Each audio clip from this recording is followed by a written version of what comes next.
We come now to explain the direct passions, or the impressions, which arise immediately from good or evil, from pain or pleasure. Of this kind are desire and aversion, grief and joy, hope and fear. Of all the immediate effects of pain and pleasure, there is none more remarkable than the will, and though properly speaking, it be not comprehended among the passions, yet as the full understanding of its nature and properties is necessary to the explanation of them, we shall here make it the subject of our inquiry. I desire it may be observed, that by the will, I mean nothing but the internal impression we feel and are conscious of, when we knowingly give rise to any new motion of our body, or new perception of our mind. This impression, like the preceding ones of pride and humility, love and hatred, it is impossible to define, and needless to describe any farther, for which reason we shall cut off all those definitions and distinctions, with which philosophers are wont to perplex rather than dear up this question, and entering it first upon the subject, shall examine that long disputed question concerning liberty and necessity, which occurs so naturally in treating of the will. It is universally acknowledged that the operations of external bodies are necessary, and that in the communication of their motion, in their attraction, and mutual cohesion, there are nor the least traces of indifference or liberty. Every object is determined by an absolute fate to a certain degree and direction of its motion, and can no more depart from that precise line, in which it moves, than it can convert itself into an angel, or spirit, or any superior substance. The actions, therefore, of matter are to be regarded as instances of necessary actions, and whatever is in this respect on the same footing with matter, must be acknowledged to be necessary. That we may know whether this be the case with the actions of the mind, we shall begin with examining matter, and considering on what the idea of a necessity in its operations are founded, and why we conclude one body or action to be the infallible cause of another. It has been observed already that in no single instance the ultimate connection of any objects is discoverable either by our senses or reason, and that we can never penetrate so far into the essence and construction of bodies as to perceive the principle on which their mutual influence depends. It is their constant union alone with which we are acquainted, and it is from the constant union the necessity arises. If objects had nor in uniform and regular conjunction with each other, we should never arrive at any idea of cause and effect, and even after all, the necessity, which enters into that idea, is nothing but a determination of the mind to pass from one object to its usual attendant, and infer the existence of one from that of the other. Here then are two particulars, which we are to consider as essential to necessity, viz., the constant union and the inference of the mind, and wherever we discover these we must acknowledge a necessity. As the actions of matter have no necessity, but what is derived from these circumstances, and it is not by any insight into the essence of bodies we discover their connection, the absence of this insight, while the union and inference remain, will never, in any case, remove the necessity. It is the observation of the union, which produces the inference, for which reason it might be thought sufficient, if we prove a constant union in the actions of the mind, in order to establish the inference, along with the necessity of these actions. But that I may bestow a greater force on my reasoning, I shall examine these particulars apart, and shall first prove from experience that our actions have a constant union with our motives, tempers, and circumstances, before I consider the inferences we draw from it. To this end a very slight and general view of the common course of human affairs will be sufficient. There is no light, in which we can take them, that does nor confirm this principle. Whether we consider mankind according to the difference of sexes, ages, governments, conditions, or methods of education, the same uniformity and regular operation of natural principles are discernible. Like causes still produce like effects, in the same manner as in the mutual action of the elements and powers of nature. There are different trees, which regularly produce fruit, whose relish is different from each other, and this regularity will be admitted as an instance of necessity in causes in external bodies. But are the products of Guyenne and of Champagne more regularly different than the sentiments, actions, and passions of the two sexes, of which the one are distinguished by their force and maturity, the other by their delicacy and softness? Are the changes of our body from infancy to old age more regular and certain than those of our mind and conduct? And would a man be more ridiculous, Who would expect that an infant of 4 years old will raise a weight of 300 pounds, than one, who from a person of the same age would look for a philosophical reasoning, or a prudent and well-concerted action?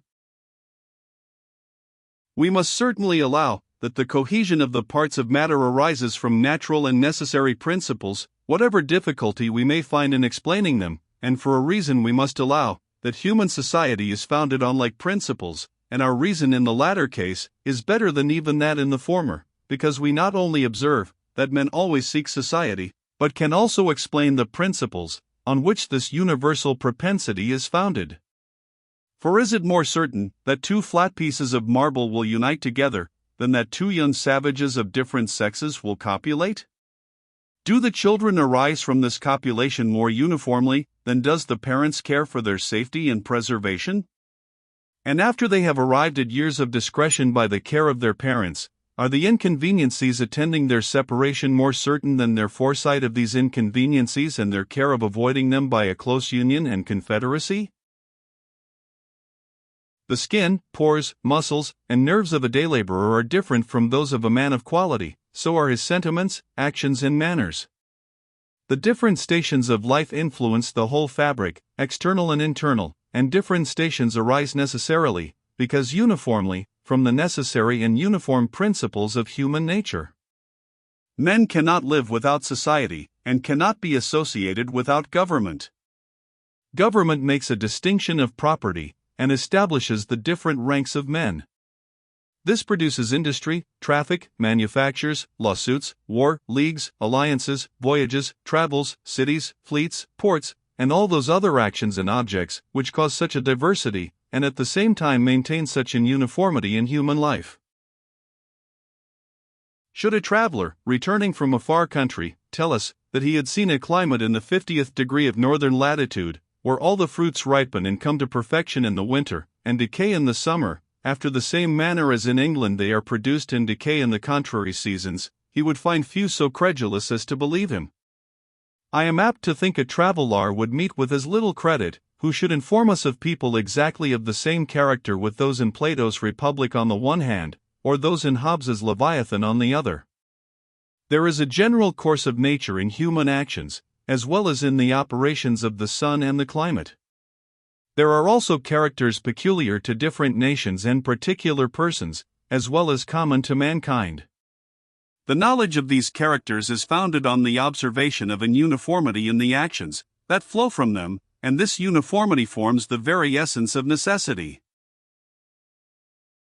I can imagine only one way of eluding this argument, which is by denying that uniformity of human actions, on which it is founded. As long as actions have a constant union and connection with the situation and temper of the agent, however we may in words refuse to acknowledge the necessity, we really allow the thing. Now some may, perhaps, find a pretext to deny this regular union and connection. For what is more capricious than human actions? What more inconstant than the desires of man? And what creature departs more widely, not only from right reason, but from his own character and disposition? An hour, a moment is sufficient to make him change from one extreme to another, and overturn what cost the greatest pain and labor to establish. Necessity is regular and certain. Human conduct is irregular and uncertain. The one, therefore, proceeds not from the other. To this I reply, that in judging of the actions of men we must proceed upon the same maxims, as when we reason concerning external objects. When any phenomena are constantly and invariably conjoined together, they acquire such a connection in the imagination, that it passes from one to the other, without any doubt or hesitation. But below this there are many inferior degrees of evidence and probability, nor does one single contrariety of experiment entirely destroy all our reasoning. The mind balances the contrary experiments, and deducting the inferior from the superior, proceeds with that degree of assurance or evidence which remains. Even when these contrary experiments are entirely equal, we remove not the notion of causes and necessity, but supposing that the usual contrariety proceeds from the operation of contrary and concealed causes, we conclude that the chance or indifference lies only in our judgment on account of our imperfect knowledge, not in the things themselves, which are in every case equally necessary, though to appearance not equally constant or certain. No union can be more constant and certain than that of some actions with some motives and characters, and if in other cases the union is uncertain, it is no more than what happens in the operations of body, nor can we conclude anything from the one irregularity, which will not follow equally from the other. It is commonly allowed that madmen have no liberty. But were we to judge by their actions, these have less regularity and constancy than the actions of wise men, and consequently are farther removed from necessity. Our way of thinking in this particular is, therefore, absolutely inconsistent, but is a natural consequence of these confused ideas and undefined terms, which we so commonly make use of in our reasonings, especially on the present subject. We must now shew that as the union betwixt motives and actions has the same constancy as that in any natural operations, so its influence on the understanding is also the same, in determining us to infer the existence of one from that of another. If this shall appear, there is no known circumstance that enters into the connection and production of the actions of matter that is not to be found in all the operations of the mind, and consequently we cannot, without a manifest absurdity, attribute necessity to the one and refuse into the other. There is no philosopher whose judgment is so riveted to this fantastical system of liberty as not to acknowledge the force of moral evidence, and both in speculation and practice proceed upon it, as upon a reasonable foundation. Now moral evidence is nothing but a conclusion concerning the actions of men, derived from the consideration of their motives, temper and situation. Thus when we see certain characters or figures described upon paper, we infer that the person who produced them would affirm such facts, the death of Caesar, the success of Augustus, the cruelty of Nero, and remembering many other concurrent testimonies we conclude that those facts were once really existent, and that so many men, without any interest, would never conspire to deceive us, especially since they must, in the attempt, expose themselves to the derision of all their contemporaries, when these facts were asserted to be recent and universally known. The same kind of reasoning runs through politics, war, commerce, economy, and indeed mixes itself so entirely in human life that it is impossible to act or subsist a moment without having recourse to it. A prince who imposes a tax upon his subjects expects their compliance. A general who conducts an army makes account of a certain degree of courage. A merchant looks for fidelity and skill in his factor or supercargo. A man who gives orders for his dinner doubts not of the obedience of his servants. In short, as nothing more nearly interests us than our own actions and those of others, the greatest part of our reasonings is employed in judgments concerning them. Now I assert that whoever reasons after this manner does ipso facto believe the actions of the will to arise from necessity, and that he knows not what he means when he denies it. All those objects, of which we call the one cause and the other effect, considered in themselves, are as distinct and separate from each other as any two things in nature, nor can we ever, by the most accurate survey of them, infer the existence of the one from that of the other. It is only from experience and the observation of their constant union that we are able to form this inference, and even after all, the inference is nothing but the effects of custom on the imagination. We must not here be content with saying that the idea of cause and effect arises from objects constantly united, but must affirm that it is the very same with the idea of those objects, and that the necessary connection is not discovered by a conclusion of the understanding, but is merely a perception of the mind. Wherever, therefore, we observe the same union, and wherever the union operates in the same manner upon the belief and opinion, we have the idea of causes and necessity, though perhaps we may avoid those expressions. Motion in one body in all past instances that have fallen under our observation is followed upon impulse by motion in another. It is impossible for the mind to penetrate farther. From this constant union it forms the idea of cause and effect, and by its influence feels the necessity. As there is the same constancy, and the same influence in what we call moral evidence, I ask no more. What remains can only be a dispute of words.